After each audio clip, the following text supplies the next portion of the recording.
much needed life update. I took a month off of YouTube because I needed to regroup and I needed to basically figure my life out. As you guys know and saw, the month of May was quite possibly the craziest month of my life, and also I would say the most transformative month of my life.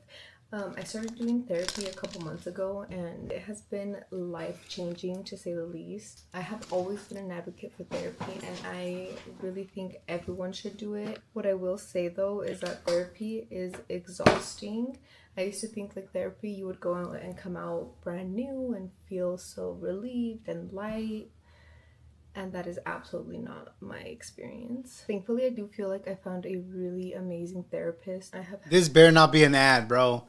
This better not be a BetterHelp ad. I'm gonna be pissed. Had such a good experience with her, but even then therapy has been very draining for me. I feel like I've just been put back into all the things that I've swept under the rug, and that is one thing that my therapist and I discovered together, is that everything you don't address head on when it's happening, you sweep it under the rug and it ends up catching up to you later. And of course it's due to the lack of resources I had to deal with whatever was happening, and it's just so hard to realize that everything that happens to you during your childhood ends up making a huge impact even if you don't think it does. My coping mechanism throughout my whole life has just been to leave, just pretend like nothing's happening and be la la la, hee hee ha ha, and just like skip through life, who cares. And going to therapy now, I'm like, oh, my childhood affected me so much that now in therapy I'm like revisiting everything, and it is not pretty. It is really exhausting to talk about the things that I thought I had forgotten about or healed through or dealt with in its time, and it's just not true. I just ended up sweeping everything under the rug, and I'm having to process it now at my ripe age of 27 years old, and it's not fun. Mande. ¿Por qué te estás cambiando? Voy a ir a trabajar, mi amor. ¿Dónde? A la oficina. Aquí o allá. Oh yeah. And I my under eyes before they start creasing. I love when little kids speak Spanish, bro. I love it. Now, in regards to our separation post that was posted back in, I think, towards the end of April. Obviously, everybody knows that marriage is hard, and my biggest fear that I have always talked about and been open about is ending up in the marriage that I grew up in. And that's literally been crippling anxiety in me, is I don't want to be in my mom's shoes. That hits really hard for me. I think it's something that I obviously have never processed, and I thought, you know what, when I get out of the house, when I create my own family, it's not going to be anything like this. And I just made it my entire life's purpose to be completely different than my parents. And I believe what changed, which all of this has been talked about in therapy, and that's why I feel comfortable talking about it now. This is why I haven't talked about it since we posted the separation post, because something that we realized is that I'm a very impulsive person and extremely hypervigilant. You can't be, bro, but you can't be impulsive with your marriage though, mamas. You can't. You really can't, dude. Like, I get it, being impulsive, I don't know, buying movie tickets, buying a new computer, buying maybe a new car, maybe, but a marriage, nah. No, Blanca J. And I didn't know this about myself, but that's exactly why I do the things I do. And that just has a lot to do with the way I grew up and not being confident and comfortable in my own home, or feeling like I needed to fix all the adults around me to be okay. I would love to go into all of that once I feel like I've made more progress with that in therapy, because right now we're obviously tackling the big problem, which is my marriage and my life with the family that we have created. So what I do want to say is that obviously we all know that social media is a highlight reel, and influencers on social media post exactly what they want you to see, exactly how they want you to perceive them. So they could be this completely different person. So they're fake. You're saying they're fake on social media. Yeah, be authentic, chat. Behind the cameras, behind the scenes, but they will film and edit themselves and cut themselves to be the person they want you to perceive them as. And all of that to say that I have unfortunately done it the wrong way.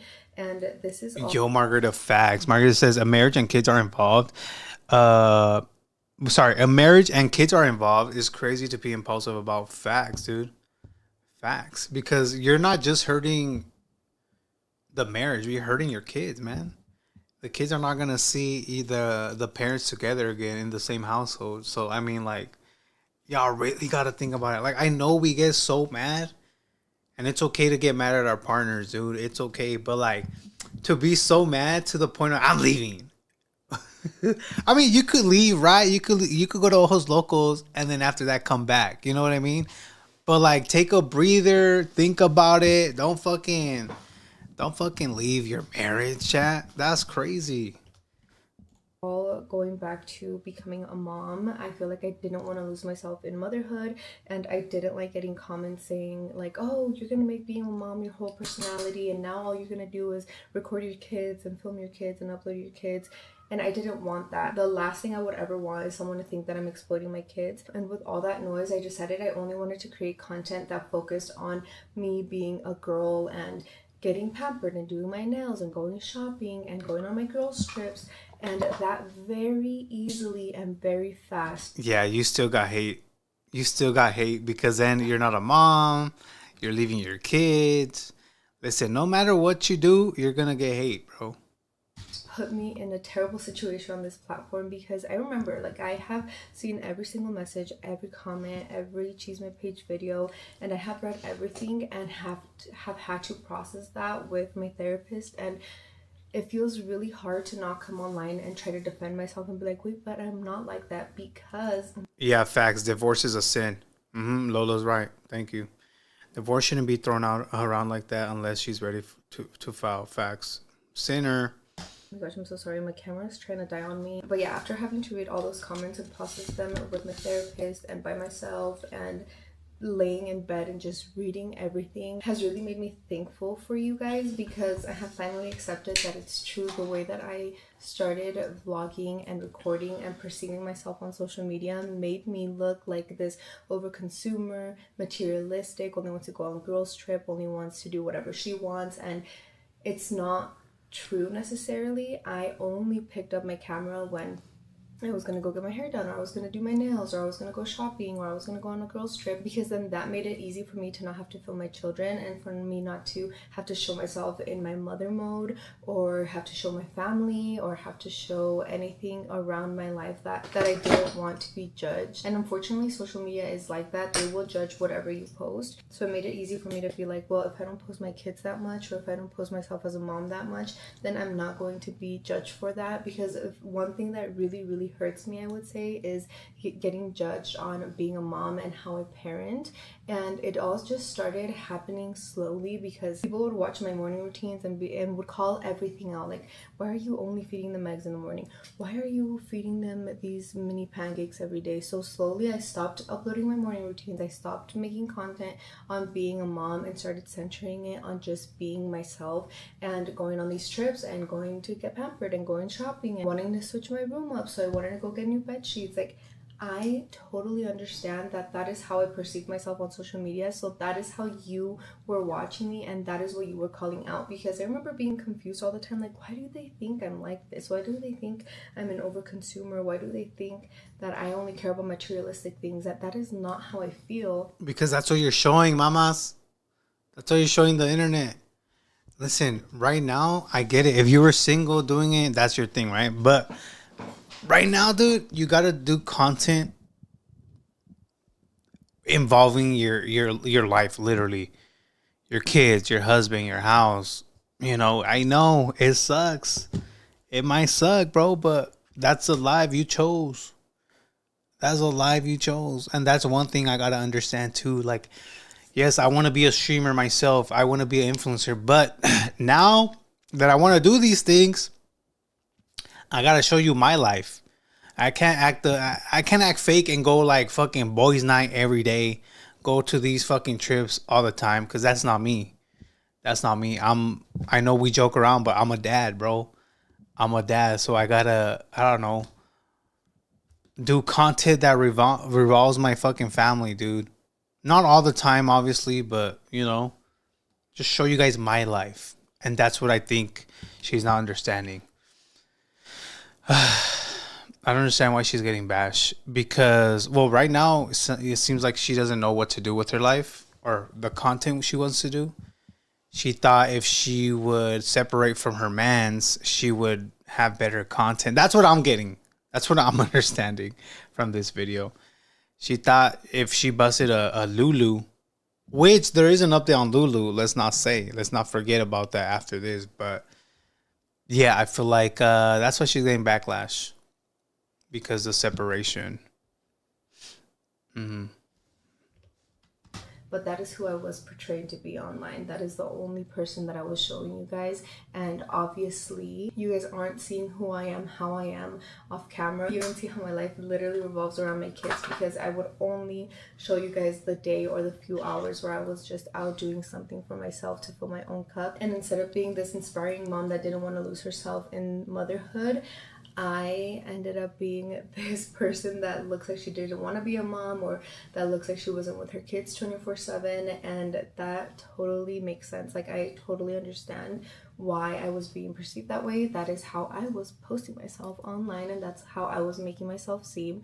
And it's just been like a heavy pill to swallow that you guys are right because of what I'm posting online. Not necessarily because that's who I am, it's just who you are seeing, and that's all you have to make these conclusions. So obviously I was like, oh my god, they're right. Like, I can't even be mad because they're right. And I'm so glad that I have people like you guys to call me out and to hold me accountable. People like you that have watched me for years and saw me post my life authentically with my family and my husband. And now after becoming a mom, I feel like there's so much pressure and so much noise to not exploit my children. But realistically, like, I don't think I ever did. I think it was just the fear. I feel like I've put so much pressure on myself to only upload things that I'm okay being judged on. So being called an overconsumer and a materialistic person, superficial, only wants to go on girls' trips, wasn't necessarily hard for me to hear at the time, because I knew that wasn't who I am. I feel like it would just bounce off of me and it didn't affect me. So when I was getting called out on things like being a mom and parenting and what I fed my kids and what we did all day, that really affected me and my mental health. And so that made it so easy for me to only show the parts of my life where my kids weren't always involved. As hard as that pill was to swallow, I swallowed it, and I talked to my therapist about it, and I was like, oh my god, like, I need to figure out how to come back to my authentic, genuine self and how to show my life authentically. And so that's something that I'm trying to work through, and to see how I can just come back to you guys, because that was my only goal, was to be relatable to all the moms that watch me and to be inspiring to you guys and to make you feel like this is a safe place to come and watch and feel entertained, but then also feel relatable, and then to also feel heard and seen. And so yeah, for that I am really sorry. That was something that I totally did on my own. My camera is literally at 1%, so I will be back in a sec. I'm gonna try to finish this up and charge her. My camera charged and I'm ready. I actually just pulled up to get some coffee, and then we're gonna head over to film 2 episodes for the podcast. Hi. 14:54. Alright, is that it? I think that was it, huh? Oh, let me see this part. Hold on.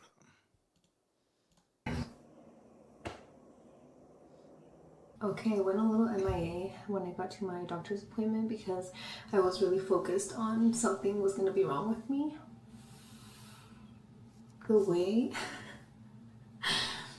that we landed on it possibly being my chia seed intake, because I surprised my body with too much fiber at once. My doctor basically said that my fiber intake was probably already good, and I was eating way too much fiber, and it backed me up and made my large intestine, or... Está tapada. Está tapada, dude. No.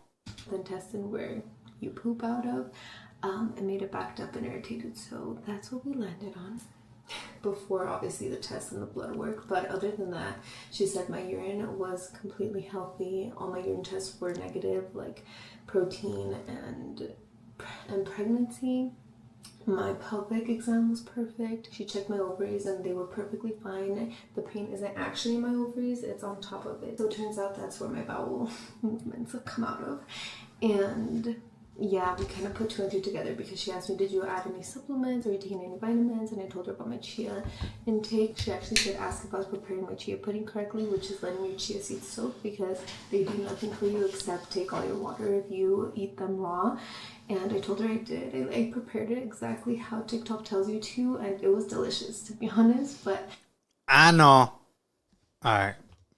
Anyways, see, at least she spoke about it. Let's give her that, right?